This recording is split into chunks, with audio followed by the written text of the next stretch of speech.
एक और ट्रिगर जो सब लोग देख रहे हैं, जिसको धीरे धीरे कैलकुलेट भी कर रहे हैं, वो चाइना की रीओपनिंग है। ये बात मान लेते हैं कि चाइना की रीओपनिंग होगी, फेजेस में होगी, जल्द हो सकती है। उससे कितना फ़र्क भारतीय मार्केट पे पड़ेगा? 2-3 सेगमेंट सब लोग उसको नोटिस करते हैं, सब लोग कहते हैं मेटल्स चलेंगे उससे। आप कितना इत्तेफाक रखते हैं, या फिर इसके अलावा कुछ और आपकी रीडिंग है तो वो भी बता दीजिए।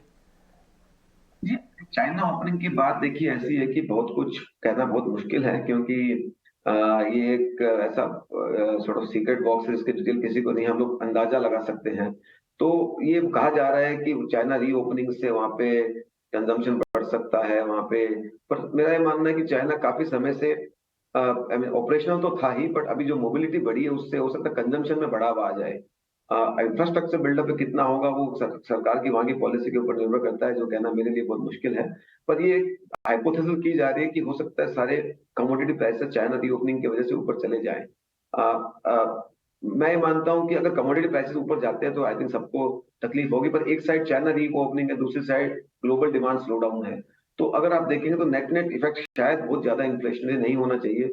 पर मेरा ये मानना है कि ये ऐसी सिचुएशन है कि चाइना को प्रेडिक्ट करना बहुत मुश्किल है, एटलीस्ट मुझे नहीं आता है।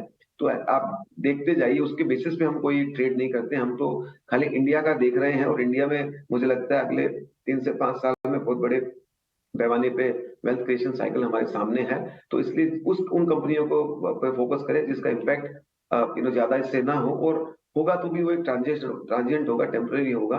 ऐसा हमारा मानना है।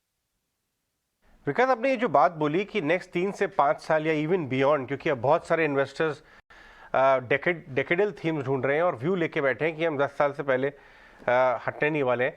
आपका ये व्यू है कि बड़ा पैसा आने वाला है एक तो मार्केट में, और दूसरा यहाँ पे बड़ी वैल्यू क्रिएशन स्टॉक मार्केट के माध्यम से होंगी। आप ढेरों प्रमोटर्स से मिलते हैं, बड़े इन्वेस्टर्स से मिलते हैं, देश भर में ट्रैवल करते हैं।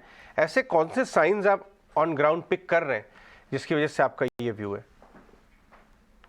जी, आप देखेंगे तो आप कहीं पे भी चले जाइए, आप आउटसाइड मेट्रो जाइए, आपको कंजम्पशन बहुत बड़े पैमाने में बढ़ते हुए मिलेगा। जो इंफ्रास्ट्रक्चर बना है बी क्लास सिटीज में, सी क्लास सिटीज में, cities like Lucknow, Surat, Indore, small small Jaipur, I mean आप वहां पे जाके देखेंगे तो आप सरप्राइज हो जाएंगे कि किस तरह से कंजम्पशन पैटर्न बदल रहा है।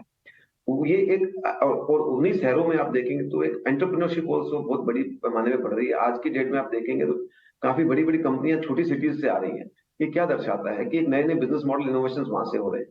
तो मुझे लगता है इंडिया की जो हिडन डीप पोटेंशियल है वो आउटसाइड मेट्रो में बहुत बड़ी पैमाने पर रही हुई है। और ये जो एस्पायरिंग पॉपुलेशन का जो अभी हुआ है वो शुरुआत है।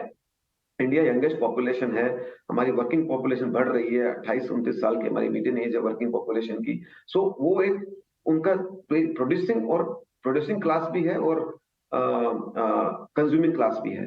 तो अभी इनकी जो एस्पिरेशन इग्नाइट हुई है, ये कोई शॉर्ट टर्म ट्रेंड नहीं है, ये एक 10-12-15 साल का ट्रेंड होता है। और फॉर्चुनेटली गवर्नेंस के परस्पेक्टिव से एक एनेबलिंग एनवायरनमेंट भी है। तो आप देखेंगे आज विश्व भर में भारत का कॉन्फिडेंस काफी बढ़ा हुआ है। विश्व भारत को अलग तरीके से देख रहा है। तो आप अगर वर्ल्ड इकोनॉमिक फोरम में भी अभी रिसेंटली कुछ डिस्कशन को सुनेंगे तो इंडिया का जो ग्लोबल बाजारों में एक नजरिया बहुत बदल गया है। तो जो बाहर के कंज्यूमर्स हैं वो इंडिया को एक अच्छे डिफरेंट तरीके से देख रहे हैं। यहाँ से बाय करने के लिए, यहाँ से विजिट करने के लिए, यहाँ से इन्वेस्ट करने के लिए बहुत अलग तरीके से देखना चालू हो गया है। तो जब जब ऐसा कोई सेटअप आता है कि आपकी young population is enabled, animal spirits are back, people are ready to take risk, people are ready to kind of grow, consume.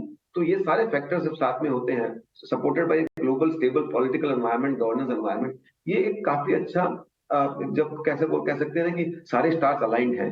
तो एक ऐसी वो सिचुएशन है। तो ऐसा जब जब होता है, एक काफी हाई प्रोबेबिलिटी सिनेरियो आपके सामने हो जाता है कि आप एक मैसिव ग्रोथ साइकिल के थ्रू जा रहे हैं।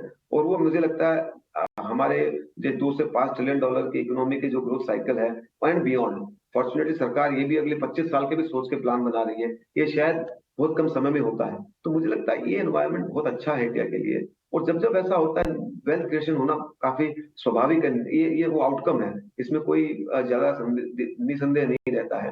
हो सकता है शॉर्ट टर्म में वॉलेटिलिटी में आगे पीछे हो सकता है, वो कोई भी नहीं बोल सकता है। पर ये जो medium term to long term में it's a very one of the best wealth creation cycle at least I feel I have seen. से याद आया विकास,